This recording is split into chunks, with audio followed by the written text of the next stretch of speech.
Sebenarnya banyak orang mau tahu sebenarnya Pak Nick siapa sih? Actually, I don't really share this to a lot of people, but I want to share this with you today. Who is Pak Nick?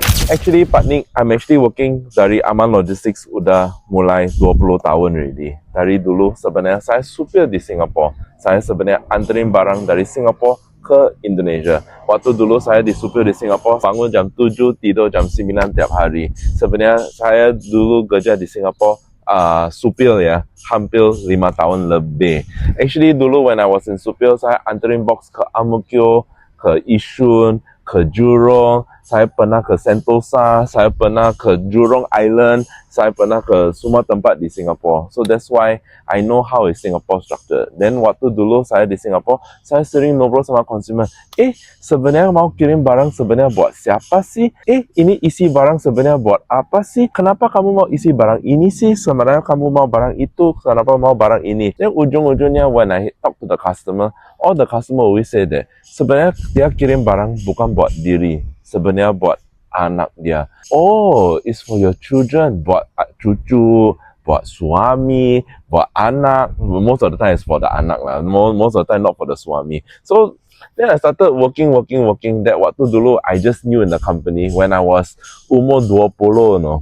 Sebenarnya waktu dulu saya umur 18 saya ke Army, umur 20 saya keluar dari Army, saya ikutin dulu namanya Man International. Dari when Man International was 2 years old, I was already working from there until hari ini 24 tahun di depan. So it's a very long story which I want to share today. So I was in the supir, then habis supir, then I became angkatin telepon. So dulu banyak orang nggak ada WhatsApp ya, semua orang tidak ada BBM, semua orang mau pesen box dari telepon. Halo, ini Man International ya. Saya mau pesen box, saya mau kirim ke mana? Jawa Tengah, Jawa Barat, Jawa Timur. Dan waktu dulu saya belum tahu, sebenarnya Jawa Barat apa? Sebenarnya Jawa Timur sebenarnya apa? Jawa Tengah apa? So saya belajar. Then I also ask, kamu tinggal di mana? Udah berapa tahun di Singapore? Kerja buat siapa? Kerja dari mana? Kerja dari sini? Kerja dari mana? I got one customer dulu work for Nippon Paint. You know Nippon Paint?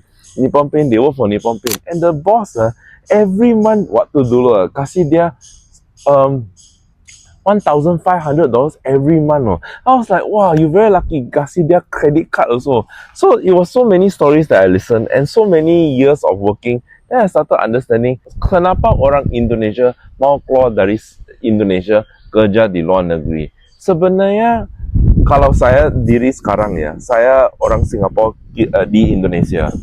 Saya sendiri kerja di Indonesia, saya pun lihat, gaji UMR cuma berapa? Cuma 3 juta, 4 juta. Kalau kamu bisa kerja di Singapura, kadang-kadang bisa dapat 8 juta, 10 juta, tergantung exchange rate-nya. So that's why a lot of Indonesian want to work overseas.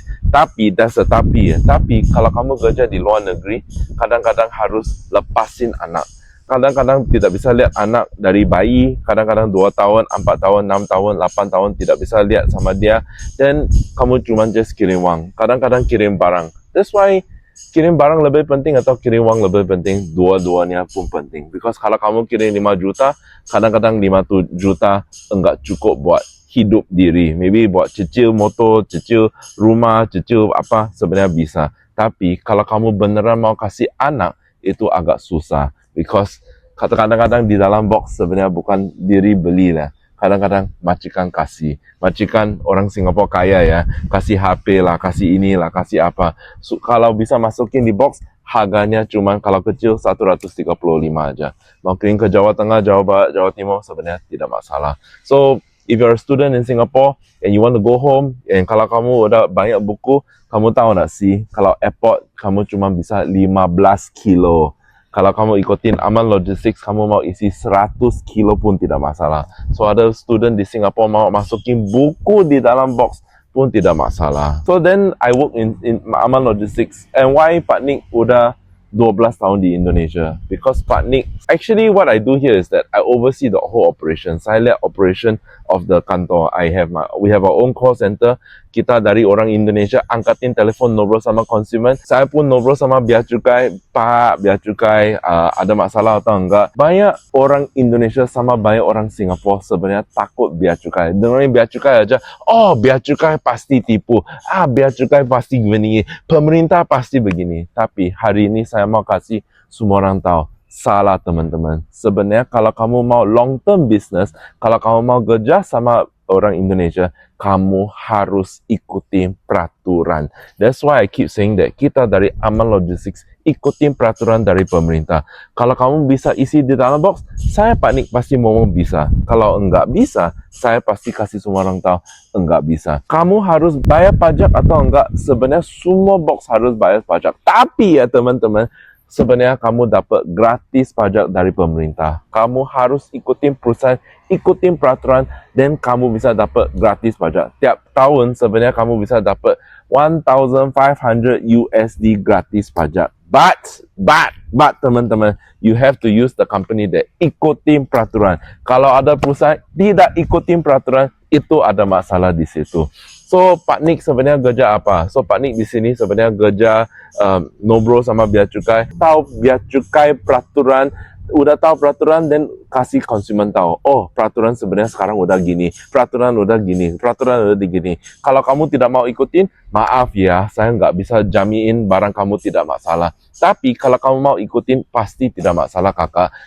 Waktu dulu sampai sekarang, kenapa banyak konsumen pilih Aman Logistics saja, bukan pilih perusahaan lain? Because Aman Logistics dari dulu sampai sekarang transparent ke si konsumen. If you know my character, sebenarnya saya nggak suka orang ngobrol, oh Pak Nik bos ya, Pak Nik bos ya. Saya nggak bos teman-teman. Sebenarnya saya kerja sama bos saya, kerja sama konsumen lewat dari Aman Logistics. So kalau kamu teman-teman di sini ada masalah apapun, silakan teman-teman ngobrol sama kita, WhatsApp ke kita, because kita sekarang ada orang Indonesia ngobrol sama kamu, kita bisa kasih kamu solusi.